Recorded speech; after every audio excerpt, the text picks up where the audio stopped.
the relationship of visual imagery and auteur theory. Mise-en-scene supports directors to become auteurs. Have you ever noticed a strong color in the photography of a scene? Or a prop catching your attention? A costume that reflects its character? Well, all those outstanding visual images we notice on screen are part of the stage direction of a film.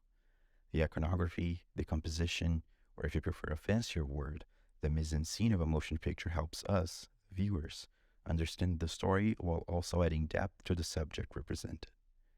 Sensibility for imagery and art direction does not only impact us, the audience, but also the recognition of a director as an auteur.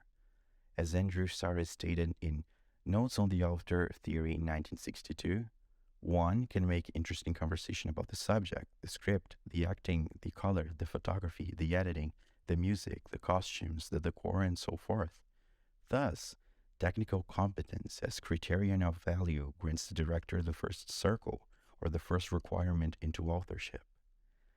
Let us look here at this scene from the movie MHIS by the Senegalese director Diop Mabeti. What comes to your mind when seeing the white robes the citizens of Colobane are wearing? Do they also make you remember a white supremacist group? Well, here's what Mabeti himself had to say about the costumes in an interview with the film history scholar Frank Ukadik. The people of Colobane are dressed in rice bags. They are hungry. They are ready to eat Ramadrameh. They are all disguised because no one wants to carry the individual responsibility for murder. So what they have in common is cowardice. For each individual to have clean hands, everybody has to be dirty, to share in the same communal guilt. So the people of Colobane become animals. Their hair makes them buffaloes. The only thing they have that is human is greed.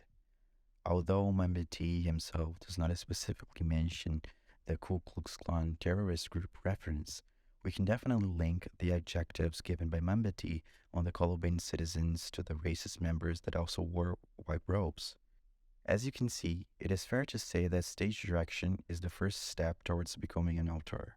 It helps the director win the first technical competence classification, which can be further used and explored towards the second circle requirement, having a personal style.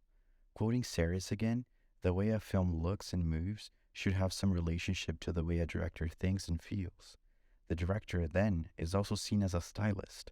Of course, following Series' rules of only applying auteur theory into the filmography of a director and not a single artwork, we would need to take a look then at more than one work from an artist, like also noting how Hyenas shares visual extravaganza with Tokibuki and other Mabeti films. But let us just take another look at a scene from Hyenas, where the director approaches creating a visual pattern. Ramatu, the antagonist of the film, is a rich woman that was once exiled from Colobane and now is the only hope to save the city. Can you notice how Ramatu's costume is very similar in shape to the robes we previously saw? But this time, her robe is black. The amazing use of colors adds symbolism to the story by using opposite colors.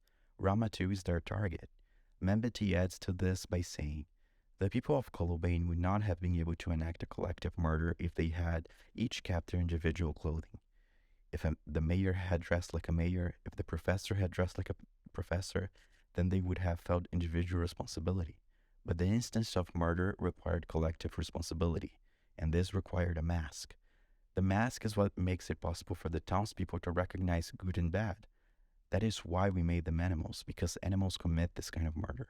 For that reason, their hair is done as of the buffalo, the laughingstock of the savannah, and the rice bags they wear symbolize their objective. Their objective is to amass as many riches as possible and to create a deadly harmony that Ramatu desires.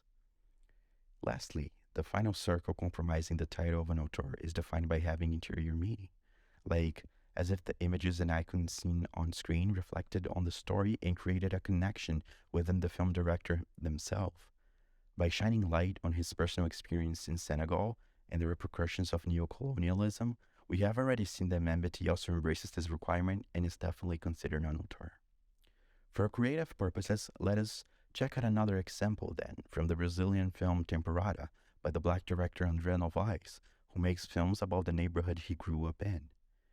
The composition in Temporada is completely embedded in the plot by representing character feelings and denoting character development, also known as the main character Juliana embracing her African heritage by cutting her straightened hair.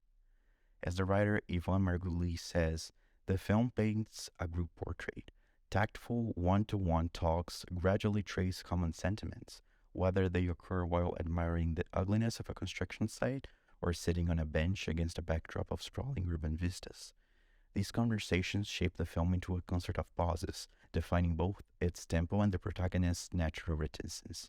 It is only bit by bit and with minimal effect that Juliana tells her cousin, over a glass of cachaça on a kitchen table, about losing her child in an accident during her pregnancy. It is not coincidence that Novai's mother booked a role in the film as Dona Zezé. Margulies further says, their work's beauty matches the desolate, makeshift, and contingent realities that are filmed with a fully realized dramatic and formal logic. An emphatic, how ugly is this neighborhood, voiced whenever a character passes in front of a smelly lagoon, exits a cramped interior from a moment of privacy, or hangs out in dimly lit streets, affirms the character's need to express a sensibility of resistance in the face of consistent precarity and systematic neglect. This refrain also testifies to the thick and social historical density visually embedded in their location choices and frame composition. Accordingly, Novaes uses mise-en-scene and his personal history as a tool to achieve interior meaning. Having said that, there are scholars who have expressed skepticism or criticism towards the role of mise-en-scene in auteur theory, such as David Bordwell in his book Making Meaning, Inference and Rhetoric in the Interpretation of Cinema, where Bordwell argues that mise-en-scene has been overemphasized in auteur theory and that it is not always a reliable indicator of authorship or meaning. And Pauline Kael, a notable film critic opponent of auteur theory, who through her essay Circles and Squares, Joys and Series, believed that the collective mise-en-scene and the overall style of a film were more important than the director's individual vision. With the examples from directors Membeti and Novaes previously mentioned, it is fundamental to understand that all visual elements you can think of in a frame result in visual literacy. Again, there is ongoing debate and discussions in film studies about how to best approach the concept of authorship in cinema. Even Andrew Saris agrees that the author theory itself is a pattern theory in constant flux, and some scholars may not aim for the title as recognition, such as when being a collective matter-en-scene director or using mise-en-scene as a particular form of directing is simply enough.